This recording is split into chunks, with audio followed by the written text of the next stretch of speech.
दोस्तों नमस्कार। आपके अपने चैनल घटना चक नॉलेज पर आप सभी लोगों का बहुत बहुत स्वागत है। तो आज हम लेकर उपस्थित हुए हैं जीएस पॉइंटर की तीसरी क्लास, जिसमें हम केंद्र राज्य व केंद्र शासित प्रदेश से संबंधित सभी प्रश्न और जनजातियों से जितने भी प्रश्न बनते हैं, भारत की सारी जनजातियों की पर चर्चा करेंगे। आज हम इनसे संबंधित जितने भी प्रश्न बने हैं उनको आज देखेंगे। तो आप सभी लोग एक बार वीडियो को लाइक कर देना और क्लास में अंत तक बने रहिएगा और वीडियो को ज़्यादा से ज़्यादा लोगों तक शेयर कर दीजिए।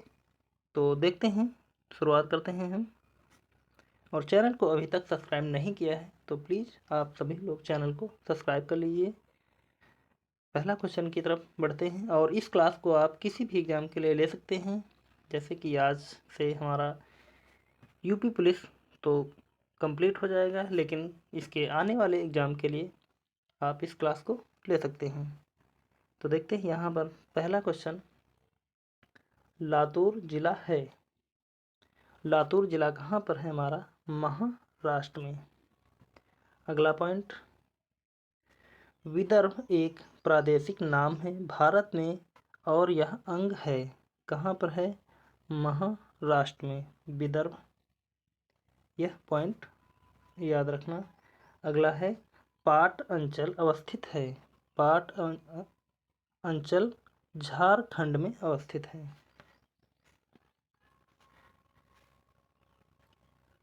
झुमरी तलैया रेडियो पर गीतों पर फरमाइश के लिए प्रसिद्ध। झुमरी तलैया स्थित है कहाँ पर? झारखंड में। अगले पेज की तरफ बढ़ते हैं।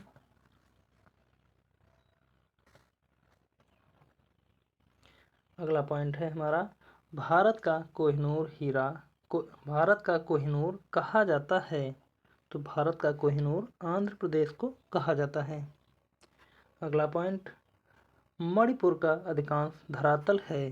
तो मणिपुर में अधिकांश जो धरातल है, यानी कि मणिपुर की आधे से ज़्यादा जो भूमि है वह पर्वतीय है। अगला पॉइंट देखते हैं, मणिपुर में कुछ लटकी हुई गाद सिल्ट से बंधे अपतरण या वीड्स और सड़ती वनस्पति के तैरते हुए द्वीपों यानी कि फ्लोटिंग आइलैंड पर बने हुए मकानों में रहते हैं। इन द्वीपों को कहते हैं, तो इन द्वीपों को क्या कहा जाता है? भूमध्य। अगला पॉइंट देखते हैं यहाँ। अगला पॉइंट है हमारा, भारत में सिलिकॉन स्टेट के नाम से जाना जाता है। तो भारत में सिलिकॉन स्टेट के नाम से कर्नाटक को जाना जाता है। आगे बढ़ते हैं, भारत में सिलिकॉन वैली स्थित है। तो सिलिकॉन वैली कहाँ? बेंगलुरु में स्थित है। यह सभी क्वेश्चन बार बार रिपीट होते हैं, तो इनको हम अच्छे तरीके से पढ़ लेंगे और रिवीजन के तौर पर इस क्लास को देखेंगे। बहुत ही आसानी से हमको यह सब याद हो जाएंगे। सही सुमेलित है। तो सही सुमेलित में क्या है? औरंगाबाद कहाँ स्थित है? महाराष्ट्र में। पालनपुर की पहाड़ियाँ कहाँ स्थित हैं? गुजरात में। हुबली हुबली सुना होगा, अभी चर्चा में रहा हुबली स्टेशन। तो यह कहाँ है? कर्नाटक में। हुबली स्टेशन सबसे बड़ा प्लेटफार्म बन गया है, विश्व का सबसे बड़ा प्लेटफार्म। तो इस प्रकार यह याद रखना, क्योंकि यह मिलान के लिए भी आ सकता है। गुंटूर कहाँ है? गुंटूर आंध्र प्रदेश में। आगे बढ़ते हैं, सही सुमेलित है। तो यह भी छत्तीसगढ़ में छत्तीसगढ़ का मैदान, झारखंड में छोटा नागपुर पठार स्थित है, महाराष्ट्र में वृष्टि छाया प्रदेश, कर्नाटक में मालनट। अगला पॉइंट देखते हैं, अंबाला खुर्जा करनाल रोहतक से राष्ट्रीय राजधानी प्रदेश में अवस्थित है। तो इसमें राष्ट्रीय राजधानी प्रदेश इनमें से कौन अवस्थित है? तो यहाँ पर कौन कौन अवस्थित है? तो हो जाएगा खुर्जा, करनाल, और रोहतक। तो यह राष्ट्रीय राजधानी में क्या नहीं है, अम्बाला नहीं है। यह तीनों खुर्जा, करनाल, रोहतक, यह तीनों राष्ट्रीय राजधानी में हैं। अगला पॉइंट, दिल्ली के अतिरिक्त राष्ट्रीय राजधानी क्षेत्र में सम्मिलित है। दिल्ली के अतिरिक्त राष्ट्रीय राजधानी में और कौन कौन से हैं, तो हो जाएगा हरियाणा, उत्तर प्रदेश, राजस्थान के भाग, यह तीनों सम्मिलित हैं। अगला पॉइंट देखते हैं, मध्य प्रदेश की सीमा लगी है। मध्य प्रदेश की सीमा 5 राज्यों से लगी है। कौन कौन से राज्य हैं, गुजरात है, राजस्थान है, उत्तर प्रदेश है, छत्तीसगढ़ है, महाराष्ट्र है। इन 5 राज्यों से मध्य प्रदेश की सीमा लगी हुई है। अगले पॉइंट की तरफ बढ़ते हैं, क्षेत्रफल के क्रम में भारत के 4 बड़े राज्य हैं। तो क्षेत्रफल के क्रम में देखें, सबसे बड़ा राजस्थान हो जाएगा, फिर नंबर 2 पर मध्य प्रदेश, नंबर 3 पर महाराष्ट्र, नंबर 4 पर उत्तर प्रदेश। आगे बढ़ते हैं अगले पॉइंट की तरफ। अगला पॉइंट है हमारा, भारत के समस्त राज्यों में क्षेत्रफलानुसार उत्तर प्रदेश का स्थान है। तो उत्तर प्रदेश का यहाँ पर देख रहे हैं कि जैसा कि यह आपको दिख रहा होगा कि चौथे स्थान पर है, तो यहाँ पर भी हम देखेंगे चौथा। अगला पॉइंट, भारत के राज्यों हिमाचल प्रदेश, उत्तराखंड, छत्तीसगढ़ एवं झारखंड का उनके क्षेत्रफल के अवरोही क्रम में ही सही क्रम है। तो हो जाएगा छत्तीसगढ़, झारखंड, हिमाचल प्रदेश, उत्तराखंड,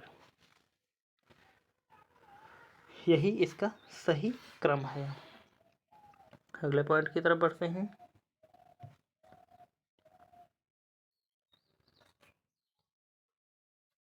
अगला पॉइंट हमारा, कर्नाटक, राजस्थान, तमिलनाडु एवं महाराष्ट्र का उनके भौगोलिक क्षेत्र के अनुसार घटता क्रम है।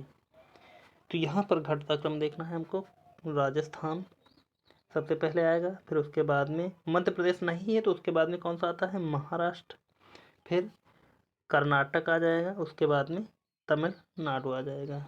जो यहाँ पर उपस्थित हैं उसके अनुसार हमको लगाना था, इन्हीं चारों में से अवरोही क्रम यही सही है, राजस्थान, महाराष्ट्र, कर्नाटक और तमिलनाडु। अगला पॉइंट, अगले पॉइंट में दिया है, उत्तर प्रदेश, मध्य प्रदेश, राजस्थान एवं झारखंड राज्यों में क्षेत्रफल में सबसे छोटा है। तो इनमें से क्षेत्रफल में सबसे छोटा जो है वह हो जाएगा उत्तराखंड, क्योंकि यह तीनों तो सबसे ऊपर के चारों राज्य हैं, जिसमें राजस्थान, मध्य प्रदेश और महाराष्ट्र, उत्तर प्रदेश 4 सीरियल वाइज जाते हैं। उसके बाद में उत्तराखंड का वहाँ पर कोई नाम नहीं है, तो यहाँ पर उत्तराखंड इन चारों में से सबसे छोटा हो जाएगा। अगला पॉइंट, भारत का लगभग 30% क्षेत्र 3 राज्यों में समाहित है। ये 3 राज्य हैं, कौन कौन से राज्य हैं, राजस्थान, मध्य प्रदेश एवं महाराष्ट्र।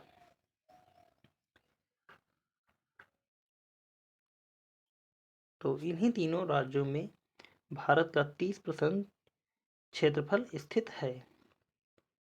अगले पॉइंट की तरफ बढ़ते हैं,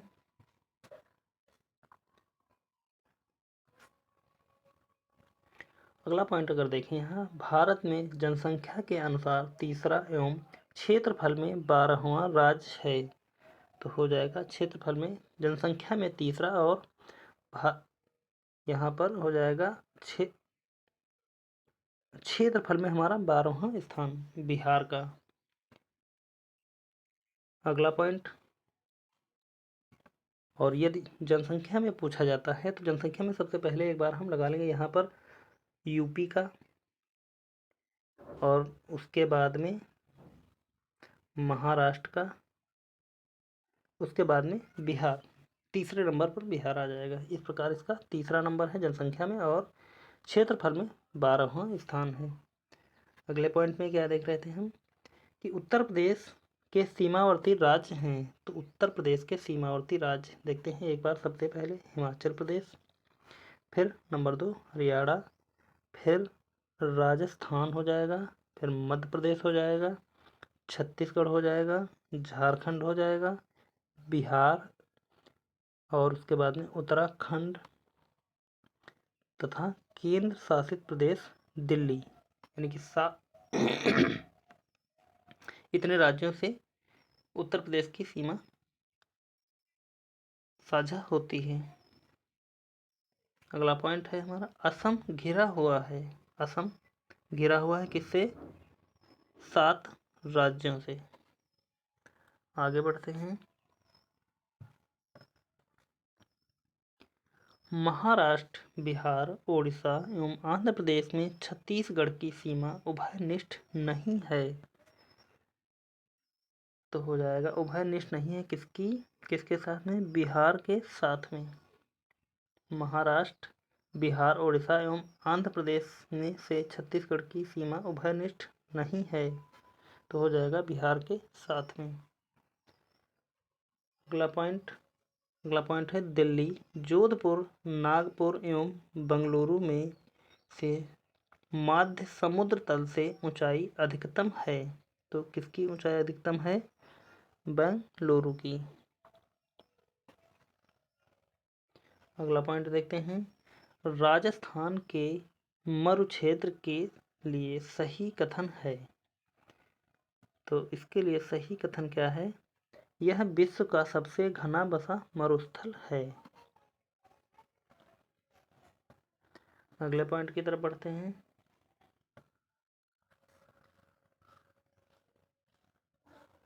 यहाँ से लाइन जो छोटी थी, यह विश्व का सबसे घना मरुस्थल है। यह लगभग 10,000 वर्ष पुराना है, जिसका कारण अत्यधिक मानवीय हस्तक्षेप रहा है।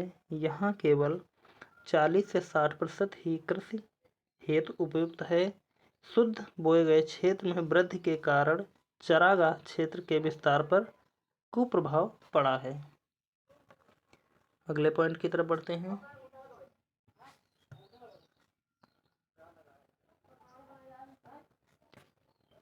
अगला पॉइंट देखते हैं, भारत का यह एक विशेष राज्य जो युक्त है इन विशेषताओं से।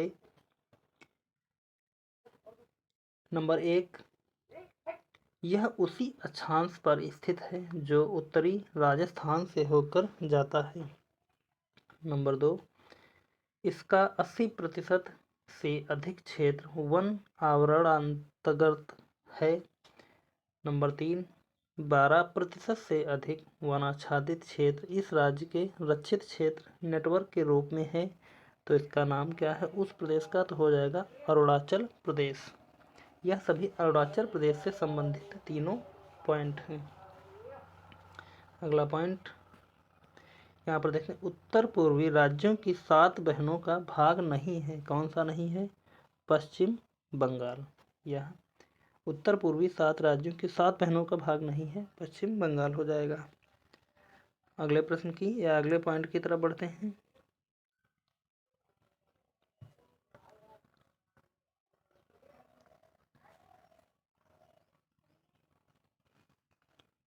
अगला पॉइंट है हमारा, उत्तर पूर्वी राज्यों की 7 बहनों का भाग नहीं है। तो हो गया हमारा पश्चिम बंगाल। अगला पॉइंट, वर्ष 1953 में जब आंध्र राज्य एक अलग राज्य बना तब उसकी राजधानी थी। तो उस समय 1953 में उसकी राजधानी थी कर या कुरनूल। अगला पॉइंट, सबसे अधिक जिले हैं। तो सबसे अधिक जिले किसके हैं? उत्तर प्रदेश के। कितने हैं? 75। अगला पॉइंट देखते हैं, सोनभद्र जिले को स्पर्श करती है। तो सोनभद्र को स्पर्श करने वाली 4 राज्यों की सीमा, यानी कि किसकी? बिहार की, झारखंड की, मध्य प्रदेश की एवं छत्तीसगढ़ की सीमाएं साझा करती हैं उत्तर प्रदेश के सोनभद्र जिले को। अगले प्रश्न की तरफ बढ़ते हैं या अगले पॉइंट की तरफ। 4 दक्षिणी राज्य आंध्र प्रदेश, कर्नाटक, केरल और तमिलनाडु में से सबसे अधिक भारतीय राज्यों के साथ सीमावर्ती हैं। तो हो जाएगा आंध्र प्रदेश, और कर्नाटक में से प्रत्येक। आगे बढ़ते हैं, देखते हैं अगले पॉइंट को। तेलंगाना राज्य की सीमा बनाता है कौन? आंध्र प्रदेश, कर्नाटक, महाराष्ट्र, छत्तीसगढ़ से। अगला पॉइंट देखते हैं, मणिपुर की राजधानी है, तो मणिपुर की राजधानी क्या हो जाएगी? इम्फाल। अगला पॉइंट, गुजरात की राजधानी है, तो गुजरात की हो जाएगी गांधीनगर। अगला पॉइंट, राजस्थान की राजधानी हो जाएगी जयपुर। अरुणाचल प्रदेश की राजधानी ईटानगर हो जाएगी।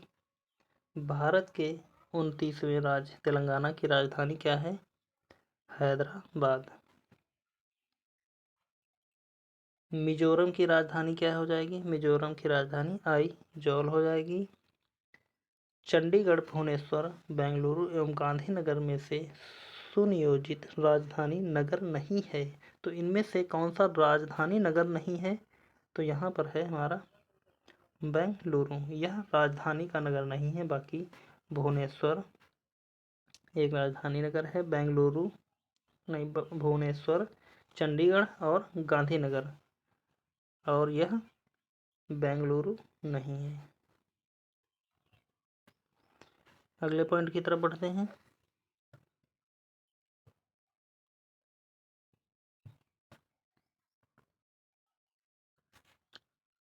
सही सुमेलन है, तो सही सुमेलन है, इसमें एक तरफ राज्य दिया है और दूसरी तरफ राजधानी। असम की क्या हो जाएगी?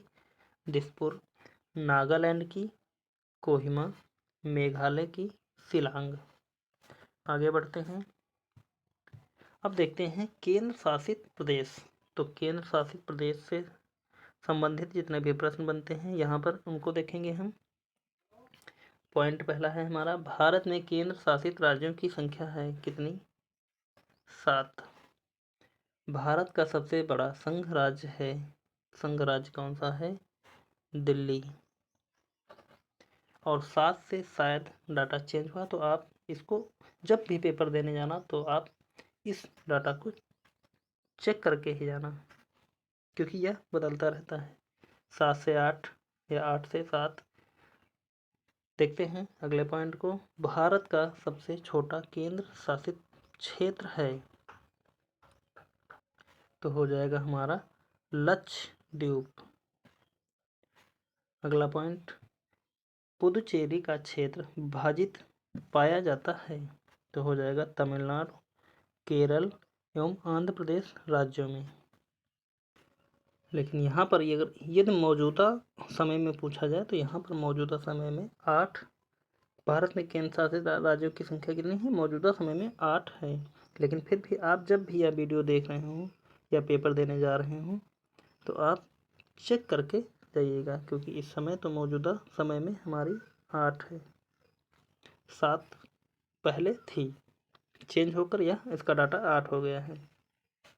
तो बढ़ते हैं आगे की तरफ, अगले पॉइंट की तरफ।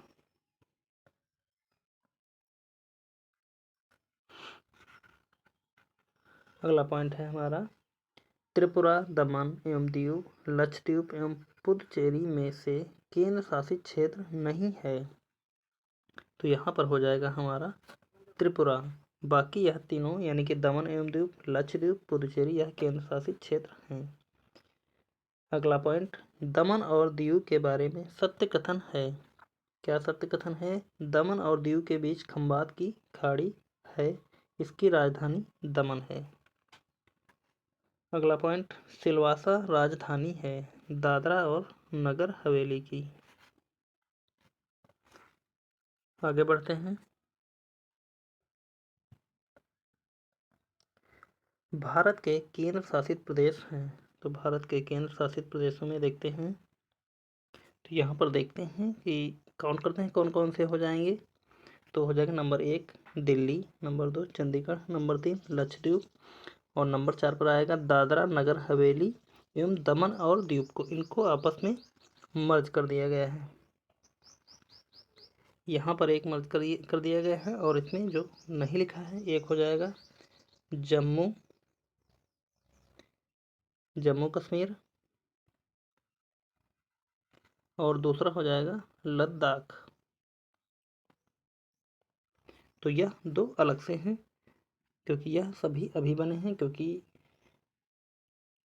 3 दिसंबर 2019 को पारित दादरा व नगर हवेली तथा दमन दीव केंद्र शासित प्रदेशों को आपस में विलय कर दिया गया और विधेयक 2019 के माध्यम से उपर्युक्त दोनों केंद्र शासित प्रदेशों का विलय कर दिया गया था। और यहाँ दो नए राज्यों का यानी कि जम्मू कश्मीर को 2 नए केंद्र शासित प्रदेशों में विभाजित कर दिया गया था। तो यहाँ पर नंबर 1, 2, 3, 4, 5, 6 और 6, 2, 8 हो जाएंगे। इस प्रकार हमारे 8 केंद्र शासित प्रदेश हो जाते हैं। तो यहाँ तक सभी लोगों को यह समझ में आया है तो प्लीज़ आप सभी लोग कमेंट में कमेंट करके ज़रूर बताना। और अभी तक अगर वीडियो को लाइक नहीं किया है तो प्लीज़ आप सभी लोग वीडियो को लाइक कर दें, और चैनल को सब्सक्राइब नहीं किया है तो प्लीज़ चैनल को सब्सक्राइब कर लें और ज़्यादा से ज़्यादा इस क्लास को ज़्यादा से ज़्यादा लोगों तक शेयर कर दें। तो मिलते हैं फिर अगले वीडियो में, तब तक के लिए धन्यवाद। और अगले वीडियो में हम देखेंगे जनजातियों से, क्योंकि अगर इस वीडियो में हम आपको इसी में पढ़ाते हैं तो इसमें ज़्यादा लंबी वीडियो हो जाएगी। इस कारण हम अगले वीडियो में देखते हैं जनजाति समूह को।